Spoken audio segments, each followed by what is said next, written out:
নমস্কার, গুরু কৃপাহি কেবলম। আমি অধ্যাপক ডক্টর শ্রী সুনীল শাস্ত্রী। আজ আমি আপনাদের আর্থিক সুখ সমৃদ্ধি বজায় রাখার জন্য 3টি টিপস বলবো। প্রথম টিপসটি হচ্ছে, বাড়িতে যে প্রথম রুটিটি তৈরি করবেন সেই রুটিটি গরুর নাম করে বাড়ি থেকে বাইরে নিয়ে এসে গরুকে খাওয়ান। তারপর যে দ্বিতীয় রুটিটি হবে সেই রুটিটি কী করবেন, কুকুরকে, কাককে, পাখিদের খাওয়ান।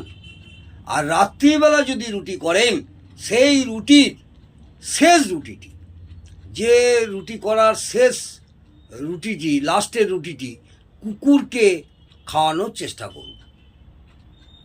3 নম্বর টিপস দিচ্ছি, প্রতিদিন পিঁমড়ের গর্তে কিছু না কিছু খাবার দিয়ে আসুন। পারলে একটু চিনি বা গুড় ওদের গর্তে দিয়ে আসুন। এবং সম্ভব হলে আটার গুলি বানিয়ে নদীতে বা পুকুরে মাছদের খাওয়ান। এইভাবে বেশ কিছুদিন করুন।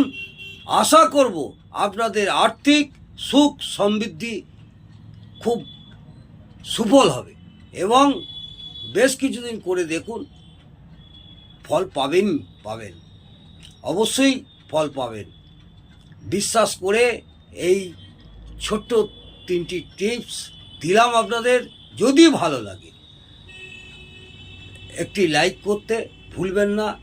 আমি আগামী দিনে আরও উৎসাহিত হব আপনাদের এই লাইকের ওপরে, এবং প্রত্যেক দিনই আমি ছোটোখাটো টিপস আপনাদের দিয়ে থাকি।